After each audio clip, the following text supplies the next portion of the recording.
So let's look at a picture of a couple of specific examples. I want to make sure that we understand here and draw some conclusions.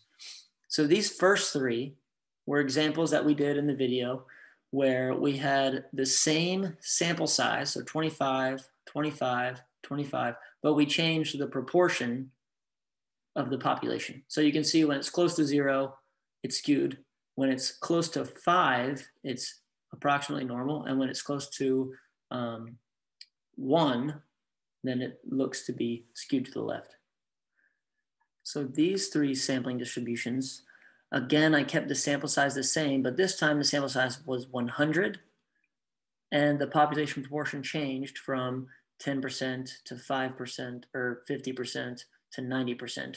And now you can see that if the sample size is large enough, then each of these distributions becomes approximately normal. So as your sample size increases, then your sampling distribution of P out will become more and more normal.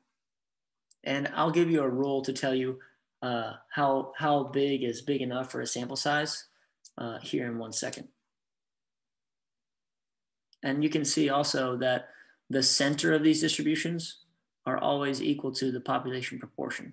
So 10%, 10%, 50%, 50%, 90%, 90%. And these are just a couple of examples that we looked at in the simulator. So I've written down all of the things that you need to know about a sampling distribution.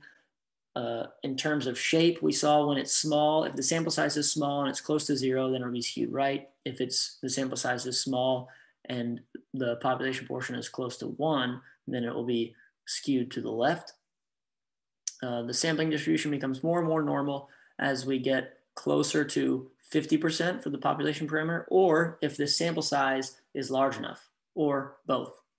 The center is always equal to the population proportion, and then the spread, if we keep the sample size the same, then the standard deviation gets smaller as we move further away from 50%.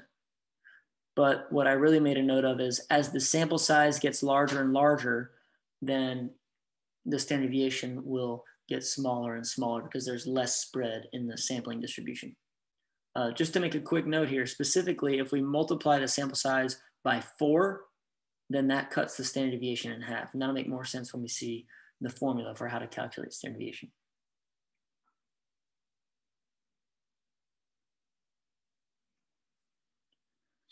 So here is the formula for the mean and the standard deviation and 2 conditions that you need to be aware of. The center, like we said, the mean of p hat is equal to the population parameter. The standard deviation is simple to find. It's just the population proportion times the complement of that, 1 minus p, divided by the sample size, and we take the square root of the whole thing. That will give you the standard deviation of the sampling distribution, as long as the 10% condition is satisfied. We need to remember that we always have to check the 10% condition when we are finding the standard deviation of a sampling distribution. We've discussed the 10% condition before. Just a reminder, the 10% condition says that our sample n has to be less than 10% of the population. And the reason we have to do this is if we're sampling without replacement, then technically when people or things are removed from the population, the probability starts to change a little bit. But if the sample is less than 10%, the change is so small that we can approximate it as independent. So if we are sampling with replacement, then the standard deviation will be exactly equal to this formula here. But if we're sampling without replacement and the 10% condition is met, then the standard deviation, this is close enough to what the standard deviation would be so that we can continue to calculate our probabilities. But it's not exactly perfect. So really you just need to make sure you know that you always have to check the 10% condition when you're finding the standard deviation, and you can continue if you're sampling without replacement as long as the 10% condition is met. The shape of the distribution of p hat becomes more and more normal as the sample size increases, but the cutoff is called the large counts condition. So I should write that, it's large counts. And it's called large counts because if you count the number of successes, so n times p, if it's greater than 10, and if n times 1 minus p is greater than 10, so you have at least 10 successes and 10 failures in your sample, then the sampling distribution of p hat will be approximately normal. So it's really important that you check both these conditions, the 10% condition and the large counts condition, before you calculate any probabilities.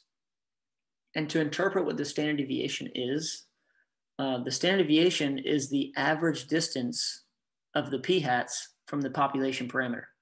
So the value of the standard deviation measures the typical distance between a sample proportion and the population proportion. And we cannot calculate any probabilities unless we know the distribution is normal, because we can only use the normal CDF function if it's a normal distribution. So we always have to check the large counts condition. So now let's apply what we learned about sampling distributions of p-hat and calculate some probabilities.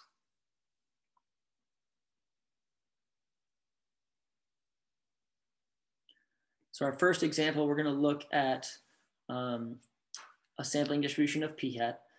And suppose that 84% of students at a large high school regularly use a backpack to carry their books from class to class. Imagine taking an SRS, or a simple random sample, of 100 students and calculating p-hat, the proportion of students in the sample who regularly use a backpack.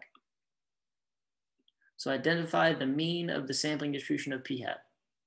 Well, they told us that 80% of the students at the large high school regularly use backpacks. So that means our sampling distribution of p-hat, if we took all possible samples of size 100, the center of that distribution will be equal to 84%. The mean of the sampling distribution of p-hat will be equal to the population parameter, 84%. Calculate and interpret the standard deviation of the sampling distribution of p-hat. Verify that the 10% condition is met. So here we're finding the standard deviation. I always have to check the 10% condition, even if they don't tell me to verify it. So I'll check the 10% condition first. For the 10% condition, the way I'm going to check it is I'm going to multiply the sample size, 100 times 10. And what that means is if 100 is exactly 10% of the population, then the population has to have 1,000 people. So looking at the problem, the population is a large high school. So it's safe to assume that the large high school has at least 1,000 people in it, which means our sample is less than 10% of the population. It's safe to assume there are more than 1,000 students in the population. So now I can use my formula to calculate the standard deviation and interpret what that value means. The formula, like we saw, was p times 1 minus p divided by the sample size, the square root, and that'll give us a value of 0.0367.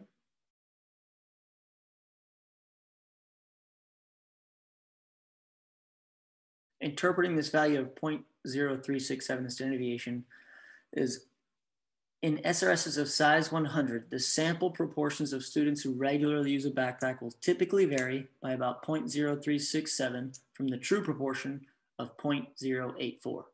So remember the population proportion, 84% of all the students. So if we kept taking samples of size 100, we'll typically be off from the true proportion by 0.0367. Describe the shape of the sampling distribution of p-hat, justify your answer. All we have to do is check the large counts or normal condition, and that will tell us if it's normal or if it's not. To check the large counts condition, just multiply n sample size times p and n times 1 minus p. If those values are greater than or equal to 10, then the distribution will be approximately normal, and you can do normal calculations. Which you can see our sample is 100 times p is 0.84. We got 84 successes and 16 failures. Both are greater than 10, so the sampling distribution of p-hat is approximately normal. Finally, if the sample size were 1,000 rather than 100, how would this change the sampling distribution of p-hat? So whenever we're describing distribution, I always describe shape, center, and spread. So if we increase our sample size, that should tell us that the spread is going to change, but it's still going to be centered at 0.84, and the shape will still be approximately normal because the 10% or the large counts condition is still met here, but the standard deviation is going to decrease because our sample size has increased.